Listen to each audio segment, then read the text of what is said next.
Hello बच्चों, कैसे हो सब। उम्मीद करता हूँ सब ठीक होंगे। जैसा कि क्लास 9th के लिए स्पेशल है ये वीडियो। इसके पहले भी आप लोग पार्ट्स ऑफ स्पीच पे 2 वीडियो ऑलरेडी देख चुके थे। पहले वीडियो में ये कवर किया गया था कि पार्ट्स ऑफ स्पीच की जो डिफिनेशन होती है उससे पहले वो होता क्या है। फिर दूसरे वीडियो में कवर किया गया कि पार्ट्स ऑफ स्पीच के 8 टाइप होते हैं। उसमें से आपका नाउन, प्रोनाउन और एडजेक्टिव और वर्ब, इन चारों का डिफिनेशन कवर किया गया। अब इसके तीसरे पार्ट में, यानी कि आज का जो वीडियो है, इसमें हम कवर करेंगे उसके 4 बचे हुए पार्ट को। इसमें हम कवर करेंगे आपका एडवर्ब है, प्रीपोजिशन है, कंजक्शन है और इंटरजेक्शन है, जो कि प्रतियोगी जो परीक्षाएँ आपके कंपटीशन के लिए बहुत ही इम्पोर्टेंट है। तो आइए बिना देरी किए हुए हम आपको बताते हैं और शुरू करते हैं, और आप ध्यान से देखिएगा और सीखिएगा। जैसे कि एडवर्ब है, एडवर्ब की डिफिनेशन क्या होती है इसको हम जानते हैं।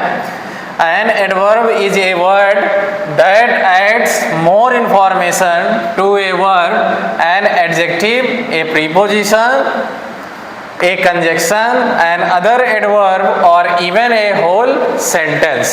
पहले हम इसकी हिंदी देखते हैं। एडवर्ब मीन्स क्रिया विशेषण, एन मीन्स एक, एडवर्ब मीन्स क्रिया विशेषण, ये मतलब है, ए मीन्स एक, वर्ड मीन्स शब्द, दैट मीन्स वह, एड्स मीन्स जोड़ता है, मोर मतलब अधिक, इन्फॉर्मेशन मतलब सूचना, टू ए वर्ब एक क्रिया के लिए, एन एडजेक्टिव एक विशेषण के लिए, ए प्रीपोजिशन एक संबंध सूचक अव्यय के लिए, ए कंजक्शन एक समुच्चय बोधक, कंजक्शन का यहाँ दिया गया है, एक समुच्चय बोधक शब्द के लिए, एन अदर एडवर्ब और दूसरे एडवर्ब के लिए या विशेषण के लिए कह सकते, क्रिया विशेषण के लिए, और इवन अथवा सदैव ए होल सेंटेंस, अथवा सदैव एक वाक्य के लिए।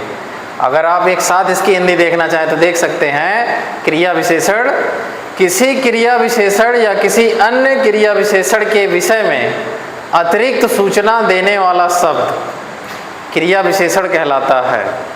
जैसे कि एग्जाम्पल है स्लोली। अब जैसे कि मान लीजिए कि आपका कोई जो है एडजेक्टिव है या क्या है, कंजक्शन है या दूसरा एडवर्ब है या पूरा वाक्य है, उसमें कहा गया जैसे कोई काम हो रहा है, जैसे Ram is going slowly, Ram बहुत धीरे जा रहा है। तब इसमें जो वो बताया जा रहा है, इसका जो मेन पर्पज़ है उसको शो किया गया, स्लोली मतलब दिखाया गया कि वो काम धीरे कर रहा है। वेरी केयरफुल्ली, बहुत ही, वेरी केयरफुल्ली, वेरी मतलब बहुत, केयरफुल्ली मतलब ध्यानपूर्वक।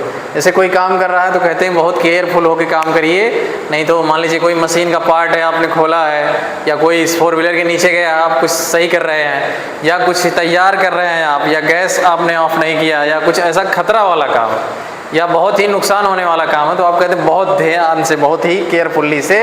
तो ये शो करेगा कि वहाँ आप क्या फंक्शन कर रहे हैं, मतलब उसमें उसकी मेन चीज़ दिखाएगा। जैसे वेल, वो चलेगा सर, रहने दीजिए, वो चलेगा। वेल उसमें टाइम दे रहा है ना सर, हाँ वो चल रहा है। वेल, वेल ये दिखाएगा कि आप उसमें कौन सा चीज़ अच्छे से कर रहे हैं, ETC इत्यादि है। ये सभी चीज़ें मिलके उसकी क्वालिटी दिखाएंगी या गुण बताएंगे, अगर एक प्रकार से कहें शॉर्टली में। दूसरा हमारा है preposition. A preposition is a word placed before a noun और a pronoun to show its relation with an other noun और प्रोनाउन। अगर हम इसकी हिंदी देखें तो प्रीपोजिशन मतलब होता है संबंध सूचक अव्यय, मतलब जो दूसरे से संबंध जोड़ता है। ये इसी की डिफिनेशन इसमें बताया जाएगा। जैसे ए मतलब एक, प्रीपोजिशन मतलब संबंध सूचक अव्यय, इज मतलब है, ए मीन्स एक, वर्ड मतलब शब्द, प्लेस्ड मतलब जो स्थान लेता है, किसके स्थान, बिफोर मतलब पहले, ए मीन्स एक, नाउन मीन्स संज्ञा, और मीन्स अथवा, ए मीन्स एक, प्रोनाउन मतलब सर्वनाम, टू मीन्स को, सो मीन्स दिखाता है, इट्स मीन्स यह, रिलेशन मतलब संबंध, विथ मतलब साथ में, एन अदर मतलब दूसरे, नाउन मतलब संज्ञा, और मतलब अथवा, प्रोनाउन मतलब सर्वनाम। अगर हम खाली इसकी हिंदी देखें तो होगा संबंध सूचक अव्यय। एक संबंध सूचक अव्यय वह शब्द है जो स्थान लेता है पहले किसी संज्ञा अथवा सर्वनाम के, दिखाने के लिए इसके संबंध को दूसरे संज्ञा या सर्वनाम के साथ। जैसा कि यहाँ मैंने लिखा ही है संबंध सूचक अव्यय। संबंध सूचक अव्यय वह शब्द है जो वाक्य के किसी नाउन या संज्ञा या प्रोनाउन या सर्वनाम से के पहले आकर उसका संबंध किसी अन्य संज्ञा अथवा सर्वनाम के साथ संबंध स्थापित करता है। इसकी कंडीशन ये है कि ये वाक्य में क्या करेगा, किसी नाउन या प्रोनाउन के पहले आएगा और उसका संबंध क्या करेगा, पहले तो आएगा ये फर्स्ट में, किसके फर्स्ट में आएगा, नाउन या प्रोनाउन के, और उसी वाक्य में दूसरे नाउन या प्रोनाउन से क्या करेगा, उसको रिलेट करेगा, उसमें रिलेशन दिखाएगा उसमें कि उन दोनों में क्या संबंध है, उसमें क्या जुड़ाव हो रहा है, उसमें दोनों में क्या संबंध है, वो दोनों चीज़ें मिलके क्या बना रहे हैं। जैसे कि हम देख सकते हैं एग्जाम्पल है ऑन। अगर ऑन पे हम छोटा सा एग्जाम्पल लें, जैसे कि मेरे हाथ में मार्कर है, अगर हम इसको अपने हाथ पे रख दे रहे हैं, अपने हैंड पे, तो कहेंगे this marker is on my hand, या इसको हम कह सकते हैं finger, this marker is on my finger, या मार्कर मेरे फिंगर पे है। तो मार्कर का संबंध किससे जुड़ा है, उंगलियों से जुड़ा है। दूसरा आप देख सकते हैं इन है, जैसे कहते हैं, आप कहते हैं कि जैसे आप किसी के यहाँ गए, कोई सर है या सीनियर है या इंटरव्यू में गए, तो आप कहते हैं मे आई कम इन सर, मे आई कम इन सर, क्या मैं अंदर आ सकता हूँ श्रीमान। तो जो आने का संबंध है वो किससे है, अंदर से है। या दूसरा एग्जाम्पल इनका लेते हैं, जैसे कहते हैं कि बैग के अंदर किताब है, तो the book is in my bag, ऐसे कह सकते हैं। ऐसे बहुत सारे एग्जाम्पल हैं, मैं बताऊंगा इसको विस्तार से दूसरे वीडियो में। एट मतलब पर भी होता है और में भी होता है। एट का मतलब पर भी होता है, में भी होता है। इसके आप एग्जाम्पल देखेंगे। अंडर है, अंडर मतलब नीचे होता है या के नीचे। जैसे कि कोई बॉल है, आप खेल रहे हैं या कोई बच्चा खेल रहा है और बॉल जो है बेड के नीचे चला गया, अगर वो रूम में खेल रहा है, तो कहेंगे this that ball is under the bed, वह जो बॉल है, गेंद है, वो बेड के नीचे चला गया है, तो बेड के नीचे है, ऐसे कहेंगे। आगे है कंजक्शन है, नंबर 7 पे आपका है conjunction. A conjunction is a word used for joining two words, phrases और सेंटेंसेस। इसको हम देखते हैं कंजक्शन। कंजक्शन मतलब होता है समुच्चय बोधक शब्द। ए मीन्स एक, कंजक्शन मतलब समुच्चय बोधक शब्द, इज मतलब है, ए मतलब एक, वर्ड मतलब शब्द, यूज्ड मतलब उपयोग होता है, फॉर मीन्स के लिए, ज्वाइनिंग मतलब जोड़ने के लिए, टू मतलब दो, वर्ड्स मीन्स शब्दों को, फ्रेजेस मतलब छोटे छोटे वाक्यांश। फ्रेजेस आपको नया लगेगा, फ्रेजेस का मतलब जिसमें 2 वर्ड्स मोस्टली आते हैं सबसे ज़्यादा, और 3 वर्ड्स, मतलब 1 वर्ड से ज़्यादा 3 वर्ड्स रहेंगे। फ्रेजेस क्या होते हैं, मैं इसके लिए भी एक वीडियो आपको दे दूंगा बना के, और ये कंपटीशन वगैरह में यूज होते हैं। और मतलब अथवा सेंटेंसेस मतलब वाक्य। इसकी हम हिंदी खाली देख लेते हैं। समुच्चय बोधक शब्द, एक समुच्चय बोधक शब्द एक शब्द है जिसका उपयोग होता है जोड़ने के लिए 2 वर्ड्स मीन्स 2 शब्दों को, फ्रेजेस या 2 छोटे वाक्यांशों को, और सेंटेंसेस अथवा 2 छोटे वाक्यों को। ये क्या करता है, जोड़ने का काम करेगा। कैसे चीज को, 2 शब्दों को या 2 छोटे वाक्यांशों को या 2 छोटे छोटे सेंटेंसेस को या वाक्यों को। जैसे इसका एग्जाम्पल है एंड है। अब जैसे हम एंड का लेते हैं एग्जाम्पल, जैसे कहेंगे Ram and Shyam going to market, Ram और श्याम बाजार जा रहे हैं। दूसरा हम देख लेते हैं, जैसे ओ और है, इसका मतलब होता है अथवा।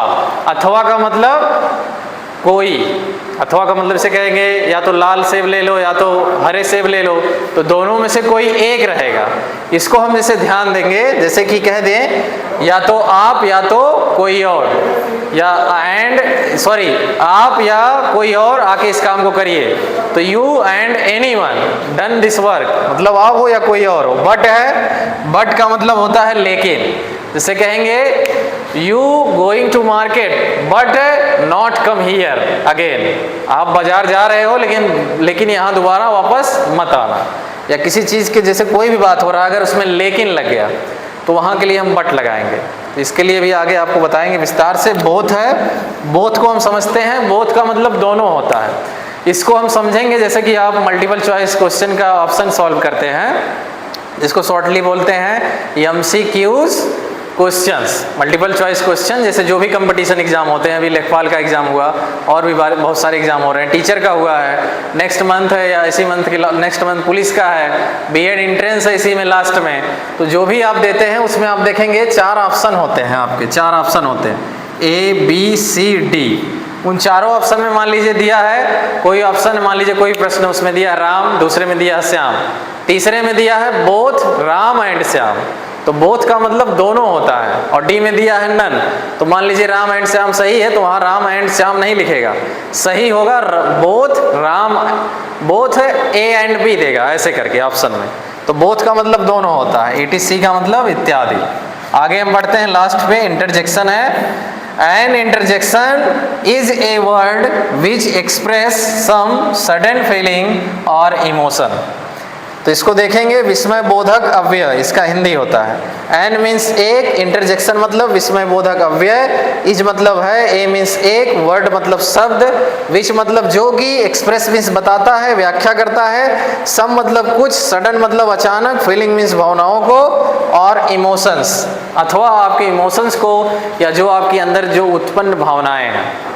जैसे कि हम देखते हैं इसकी हिंदी, पूरी हिंदी एक साथ देखते हैं। विस्मय बोधक अव्यय, एक विस्मय बोधक अव्यय वह शब्द है जो कि व्याख्या करता है कुछ अचानक उत्पन्न भावनाओं को या उनसे होने वाले क्रियाओं को। जैसे कि हम कह सकते हैं, एग्जाम्पल हमारा है जॉय, जॉय का मतलब होता है आनंद।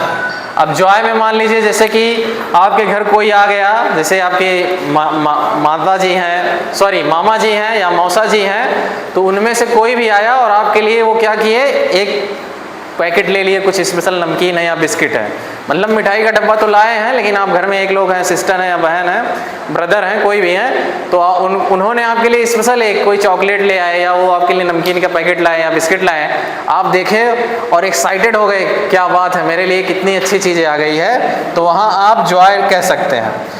अगला है डाउट, डाउट का मतलब जैसे आप कोई क्वेश्चन लगा रहे हैं या कुछ सॉल्व कर रहे हैं या किसी से बात किए किसी चीज़ पे, तो उन्होंने रिप्लाई नहीं दिया डायरेक्ट कि ये चीज़ करना है कि नहीं करना है, सही है कि गलत है, मतलब उन्होंने असमंजस में आपको रखा, तो दिमाग में यहाँ एक डाउट क्रिएट हो जाता है कि ये सही है कि गलत है। आगे है एड्रेस। अब एड्रेस का मतलब आपको बचपन से बताया गया कि एक पता है, बट यहाँ एड्रेस का मतलब संबोधन से लिया गया है। जैसे मान लीजिए स्टेज पे चढ़ के कोई कुछ बोल रहा है या बता रहा है, तो उसके बातों से आपको कुछ अजीब लगा, तो यहाँ पे भी ये अचानक चीज़ें उत्पन्न होंगी। एड्रेस का मतलब आप खाली पता जान रहे हैं तो ये नहीं है, इसमें मैं आपको अगले वीडियो में विस्तार से बताऊँगा। आगे है अप्रूवल।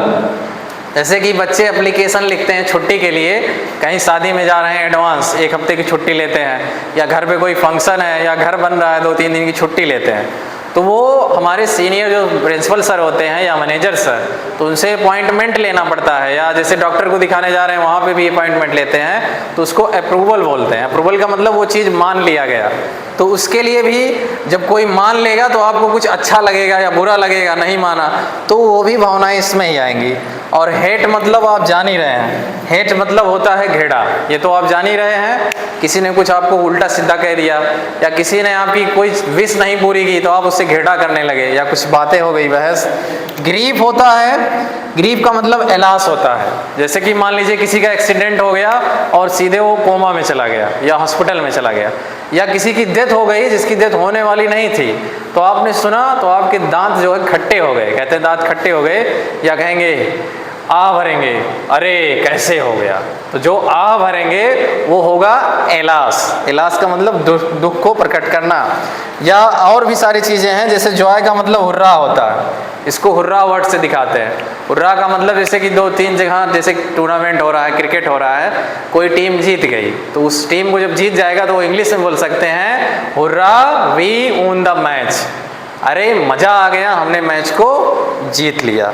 ऐसे जो भी फीलिंग है। और एक एग्जांपल और लेते हैं, जैसे एक कप चाय है, चाय को आपने पकड़ा, हाथ आपका जल गया, तो इससे भी अचानक आपको फीलिंग उत्पन्न हुई, वो भी आपका इंटरजेक्शन में ही आएगा। और कंपटीशन में ये जितने भी हैं, इंटरजेक्शन, कंजक्शन, प्रीपोजिशन, एडवर्ब, और इसके पहले जो मैंने 4 बताया था पिछले वीडियो में, ये सारी चीज़ें आपकी कवर होंगी किसमें, कंपटीशन के लिए। और अगर आप चाहते हैं तो इसको स्क्रीनशॉट ले सकते हैं, नोट बना सकते हैं, और 9th वाले इसको फेयर में भी लिख सकते हैं। तो वीडियो कैसा लगा कमेंट करके बताइए, और मिलते हैं अगले वीडियो में। तब तक के लिए जय हिंद, जय भारत, पढ़ते रहिए और आगे बढ़ते रहिए।